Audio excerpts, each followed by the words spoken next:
వాళ్ళ కుటుంబానికి వచ్చి వాళ్ళ ఉద్యోగం ఇస్తామనేది భరోసా ప్రొసీడింగ్ ఇవ్వాలి.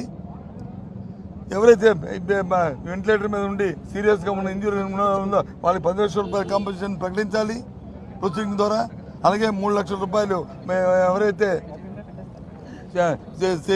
ఇంజూరీ అయ్యి మరి 3 రోజులు హాస్పిటల్లో ఉండి వెళ్తారు వాళ్ళకి 3 లక్షలు ఇవ్వాలి.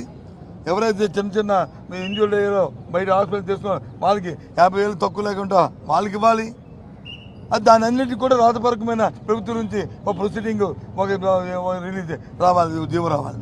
వచ్చినప్పుడే ప్రజలు నమ్మకం ఉంటుంది. విశాఖలో వరుస ప్రమాదాలు జరుగుతూ వస్తున్నాయి సార్, ఏ రకంగా చూడొచ్చు అంటే ప్రమాదాలు జరుగుతున్నదాన్ని ప్రభుత్వాలు ఏంటంటే ఎందుకు వస్తుంది ప్రమాదం, ఆ ప్రమాదాన్ని దానికి ఉన్న ఏ కారణం వల్ల వచ్చింది, దాన్ని ఏ విధంగా మనం అరికట్టాలి అనేది దృష్టి పెడితే అవన్నీ అయిపోతాయి.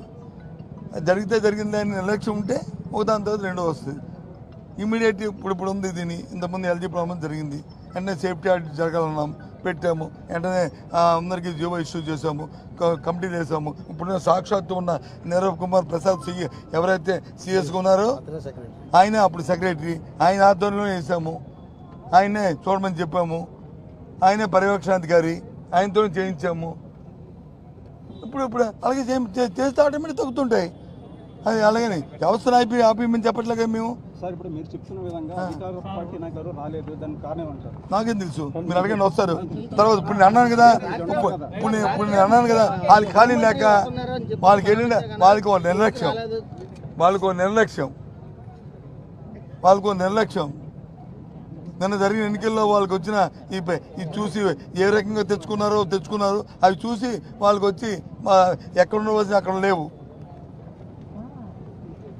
అని నేను అనుకుంటాను. Maybe wrong or right. లేకపోతే ఎవడో నవ్వుతాడండి, సామాన్య ఇక్కడ వచ్చి చూడకపోతే ఇది మానవత్వం ఎవడో చేయాలి కదండి. ప్రభుత్వంలోనే ప్రభుత్వం లేకపోయినా నేను ఇప్పుడు అక్కడికి వెళ్దాం అనుకున్నాను.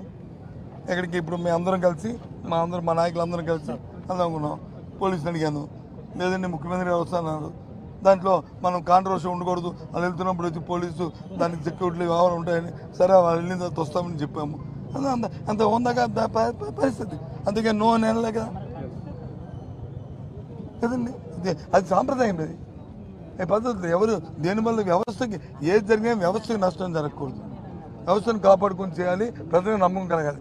పర్వాలేదు, ఈ వ్యవస్థ ఈ ప్రభుత్వాలు ఉన్నాయి, పర్వాలేదు. ప్రభుత్వం అంటే వ్యవస్థ మీద నమ్మకం పోతే ఎలాగా? అది పోయింది ఎడుపు, అది చూస్తే అది ఆత్మలు చూస్తే ఓకే.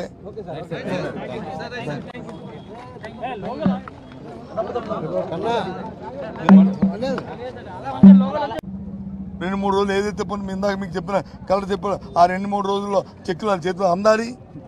వాళ్ళ కుటుంబానికి వచ్చి వాళ్ళ ఉద్యోగం ఇస్తామనేది భరోసా ప్రొసీడింగ్ ఇవ్వాలి.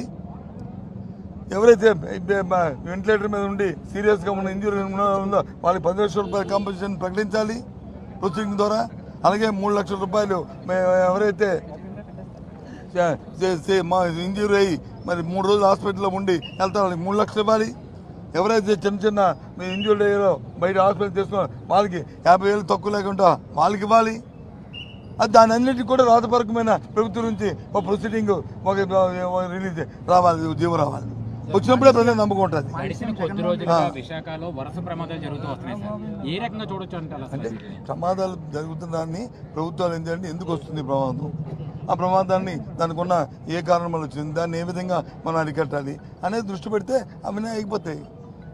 జరిగితే జరిగింది అని నిర్లక్ష్యం ఉంటే ఒక దాని తర్వాత రెండో వస్తుంది. ఇమీడియట్ ఇప్పుడు ఉంది దీని ఇంతకుముందు ఎల్జీ ప్రాబ్లం జరిగింది, వెంటనే సేఫ్టీ ఆడిట్ జరగాలన్నాం, పెట్టాము, వెంటనే అందరికీ జీవో ఇష్యూ చేసాము, కమిటీ వేసాము. ఇప్పుడు సాక్షాత్తు ఉన్న నీరవ్ కుమార్ ప్రసాద్ ఎవరైతే సిఎస్గా ఉన్నారో ఆయనే అప్పుడు సెక్రటరీ, ఆయన ఆధ్వర్యంలో వేసాము, ఆయనే చూడమని చెప్పాము, ఆయనే పర్యవేక్షణాధికారి, ఆయనతో చేయించాము. ఇప్పుడు అలాగే చేస్తే ఆటోమేటిక్ తగ్గుతుంటాయి. అది అలాగని వ్యవస్థను ఆపేయమని చెప్పట్లేగా మేము. సార్ ఇప్పుడు మీరు చెప్తున్న విధంగా అధికార పార్టీ నాయకులు రాలేదు, దానికి కారణం అంటారు. నాకేం తెలుసు, మీరు అడగండి వస్తారు. తర్వాత ఇప్పుడు నేను అన్నాను కదా, వాళ్ళకి ఖాళీ లేక వాళ్ళకి వెళ్ళిన వాళ్ళకి ఒక నిర్లక్ష్యం నిన్న జరిగిన ఎన్నికల్లో వాళ్ళకి వచ్చిన ఇది చూసి ఏ రకంగా తెచ్చుకున్నారు అవి చూసి వాళ్ళకి వచ్చి ఎక్కడ ఉండవలసిన అక్కడ లేవు అని నేను అనుకుంటాను. Maybe wrong or right. లేకపోతే ఎవడో నవ్వుతాడండి సామాన్య ఇక్కడ వచ్చి చూడకపోతే ఇది మానవత్వం ఎవడో చేయాలి కదండి. ప్రభుత్వంలోనే ప్రభుత్వం లేకపోయినా నేను ఇప్పుడు అక్కడికి వెళ్దాం అనుకున్నాను. ఎక్కడికి ఇప్పుడు మేము అందరం కలిసి మా నాయకులు అందరం కలిసి వెళ్దాం అనుకున్నాం. పోలీసులు అడిగాను, లేదండి ముఖ్యమంత్రి గారు వస్తున్నారు, దాంట్లో మనం కాంట్రవర్సీ ఉండకూడదు, వాళ్ళు వెళ్తున్నప్పుడు వచ్చి పోలీసు దానికి సెక్యూరిటీ వ్యవహారం ఉంటాయని, సరే వాళ్ళు వెళ్ళిన తర్వాత వస్తామని చెప్పాము. అంత ఉందాక పరిస్థితి. అందుకే నో అని అనలే కదా కదండి. అది సాంప్రదాయం. అది పద్ధతి. ఎవరు దేనివల్ల వ్యవస్థకి ఏది జరిగినా వ్యవస్థకి నష్టం జరగకూడదు. వ్యవస్థను కాపాడుకొని చేయాలి, ప్రజలకు నమ్మకం కలగాలి. పర్వాలేదు ఈ వ్యవస్థ, ఈ ప్రభుత్వాలు ఉన్నాయి, పర్వాలేదు. ప్రభుత్వం అంటే వ్యవస్థ మీద నమ్మకం పోతే ఎలాగా? అది పోయింది ఎడుపు. అది చూస్తే అది ఆత్రాలు చూస్తే ఓకే.